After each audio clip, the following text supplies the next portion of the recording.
The screen fades in from black, and the sound of water splashing violently fills the air. A girl's scream cuts through, sharp and desperate, before it's swallowed by a muffled gurgle. The camera lingers on the rippling surface of a pool, bubbles rising in slow motion, glinting under a harsh summer sun. A pair of sneakers, worn muddy and unmistakably rural, sinks into the depths, abandoned. For a moment, it's just the water, the bubbles, and the eerie silence. Then a voiceover, low and urgent, slices through. She was just a farm girl, quiet, invisible, the kind of person you'd walk past without a second glance. But what happened in that pool, it changed everything.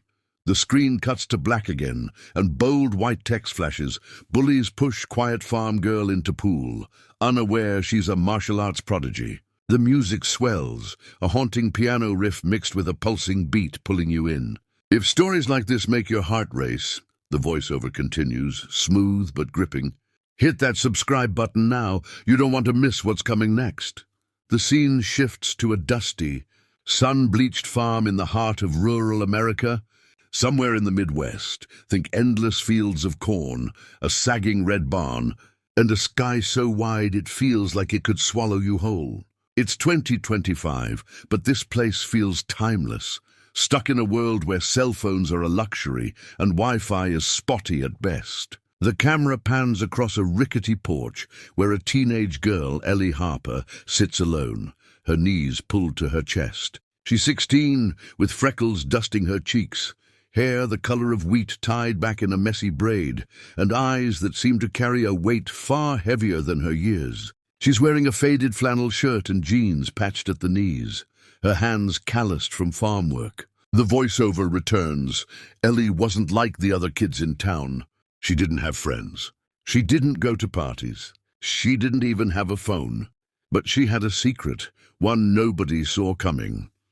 Ellie's life is a rhythm of chores, feeding chickens, hauling hay, and fixing fences under the watchful eye of her father, Tom, a weathered man who speaks in grunts and expects obedience. Her mother died when she was 6, leaving a void Ellie fills with silence. At school, she's a ghost, slipping through the halls of Lincoln High, a small-town school where everyone knows everyone, except her. The camera cuts to a crowded cafeteria, where Ellie sits alone at a corner table, her lunch a simple sandwich wrapped in wax paper. A group of girls, led by a sharp-tongued queen bee named Madison, struts past, their laughter cutting like knives. Madison, with her glossy ponytail and designer sneakers, tosses a cruel remark. "Nice boots, Farmer Ellie. Did you scrape the cow crap off them first?" The table erupts in giggles, and Ellie's face burns, but she doesn't look up. She never does. The voiceover deepens. Ellie took it all. The taunts, the whispers, the shoves in the hallway. But what nobody knew was that Ellie wasn't just a farm girl. She was something else entirely. The scene flashes back to a memory, grainy and dreamlike. Ellie, age 10, stands in a dimly lit barn, her small fists clenched. Across from her is her uncle Jack, a wiry man with a scar running down his cheek. Jack was a former Marine, a black belt in Krav Maga who disappeared years ago after a falling out with Ellie's dad. But before he left, he taught Ellie something, how to fight. Not just schoolyard brawling, but real, disciplined martial arts. The camera shows young Ellie mirroring Jack's movements, her tiny body flowing through precise strikes, blocks, and kicks. "You're small," Jack says, his voice steady. "The world will try to break you. Don't let it." The memory fades, and we're back to present-day Ellie, staring at her reflection in a cracked bedroom mirror, her fists tightening. To understand Ellie's secret, we need to step back, way back, to the roots of the skills Jack passed down to her. The screen transitions to a montage of ancient martial arts, the music shifting to a rhythmic drumbeat that echoes across centuries. Martial arts, the voiceover explains, were born from necessity, forged in the fires of survival. Thousands of years ago in ancient China, monks at the Shaolin Temple developed kung fu, blending meditation with combat to protect their monasteries from bandits. The camera sweeps through misty mountains, showing robed monks moving in synchronized forms, their strikes sharp as steel. In Japan, samurai honed Bushido, the way of the warrior, turning combat into an art form with katanas flashing under cherry blossoms. Across the globe, from the grappling techniques of Brazilian jiu-jitsu to the explosive kicks of Korean taekwondo, martial arts evolved as a response to human struggle, each style a story of resilience, discipline, and defiance. But Ellie's art, Krav Maga, is different. The scene shifts to black and white footage of 1930s Europe, where Emmy Lichtenfeld, a Jewish boxer and wrestler, faced rising anti-Semitic violence. The voiceover grows intense. Krav Maga wasn't created for sport or tradition. It was born in the streets, designed to protect the vulnerable from those who would crush them. We see grainy images of Lichtenfeld training resistance fighters, teaching them to disarm attackers with ruthless efficiency. The camera cuts to modern-day Krav Maga classes, where students practice disarming knives and countering grabs, their movements mirroring Ellie's precise, no-nonsense style. Krav Maga is about survival, the voiceover continues, about turning weakness into power, fear into focus. It's what Jack saw in Ellie, a spark the world tried to snuff out. The montage ends with a shot of young Ellie in the barn, her small fists striking a makeshift punching bag, each hit echoing the legacy of fighters who came before her. This wasn't just training, it was a lineage, a history of standing up when the odds were stacked against you. The story builds and the tension creeps in like a storm on the horizon. It's late summer, and the town is buzzing about the annual pool party at Madison's sprawling lakeside house, a rite of passage for Lincoln High's popular crowd. Ellie, of course, isn't invited, but her younger brother Caleb, a scrawny freshman desperate to fit in, begs her to drive him there. Against her better judgment, she agrees, pulling up in their beat-up pickup truck. The camera lingers on the contrast, Ellie's faded clothes against the glittering wealth of Madison's world, string lights, thumping music, kids in designer swimsuits splashing in an Olympic-sized pool. Caleb ditches her the second they arrive, leaving Ellie standing awkwardly by the fence, clutching a can of soda like a lifeline. That's when Madison spots her. The music seems to fade as Madison saunters over, her posse trailing like hyenas. "What's Farmer Ellie doing here?" She sneers, loud enough for everyone to hear. The crowd turns, phones already out, sensing drama. Ellie mumbles something about dropping off Caleb, but Madison isn't listening. She steps closer, her voice dripping with venom. "You don't belong here. You're nothing." The words hit Ellie like a punch, but she stays silent, her eyes fixed on the ground. Then Madison leans in, whispering so only Ellie can hear, "I heard your mom killed herself because she couldn't stand you." The crowd doesn't hear it, but the camera catches Ellie's face. Her eyes widen, her breath catches, and something inside her snaps. The voiceover returns, slow and deliberate. That was the moment everything changed. Before Ellie can respond, Madison shoves her hard. Ellie stumbles backward, and two of Madison's friends, big, athletic guys from the football team, join in, grabbing Ellie's arms. The crowd cheers, a mix of excitement and cruelty, as they drag her toward the pool. Ellie struggles, but she's small, outnumbered. With a final push, they hurl her into the deep end. The camera switches to an underwater shot, capturing Ellie's body hitting the water, her flannel billowing like a parachute as she sinks. The sound design is visceral, muffled shouts, the thump of her heartbeat, the weight of the water pressing down. For a moment, it feels like she might not come up. Then something shifts. The music cuts to a low, pulsing beat. Ellie's eyes snap open underwater, fierce and focused. She kicks upward, breaking the surface with a gasp, her braid plastered to her face. The crowd is still laughing, phones recording, but Ellie's demeanor has changed. She climbs out of the pool, dripping, her clothes heavy, but her movements are deliberate, controlled. Madison steps forward, ready to gloat, but Ellie's voice cuts through, quiet but razor sharp. "You shouldn't have done that." The crowd quiets, sensing something off. Madison laughs, but it's nervous now. "What are you gonna do, Farmer Ellie? Cry about it." The voiceover takes over. "They thought they knew her. They thought she was weak. They were wrong.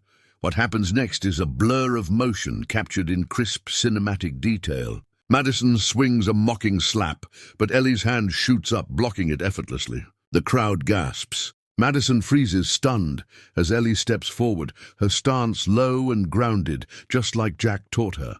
One of the football players, a hulking guy named Ryan, lunges at her, but Ellie sidesteps, using his momentum to send him sprawling into a patio table. The crowd's laughter dies. Another guy charges, and Ellie dispatches him with a swift, precise kick to the knee, dropping him to the ground.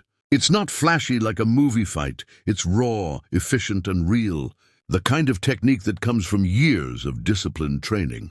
Madison screams, rushing at Ellie with a wild swing, but Ellie catches her wrist, twisting it just enough to make Madison yelp and drop to her knees. The camera zooms in on Ellie's face, calm, almost serene, but with a fire in her eyes that makes your skin prickle. The crowd is silent now, phones still raised, capturing every second. Ellie releases Madison, who scrambles back, tears streaming down her face. "You're a freak!"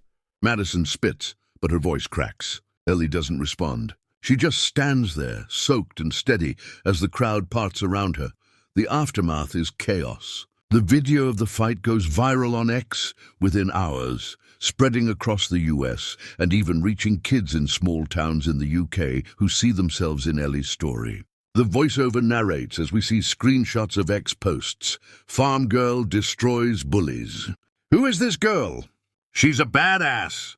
But not everyone is cheering. At school, Ellie faces consequences. The principal, under pressure from Madison's wealthy parents, suspends her for fighting. Whispers follow her in the halls. Some call her a hero, others a thug. Caleb, humiliated by the attention, lashes out at her, blaming her for ruining his chance to fit in. At home, Tom is furious, grounding her for weeks. "You're supposed to keep your head down," he growls. "Not make a spectacle." But the real blow comes when Ellie finds a letter tucked in her locker, written in Jack's familiar scrawl. The camera lingers on the words as the voiceover reads them. "I saw the video, kid. You made me proud. But you need to know something. Your mom didn't kill herself. She was sick, and your dad didn't want you to know. Keep fighting, Jack."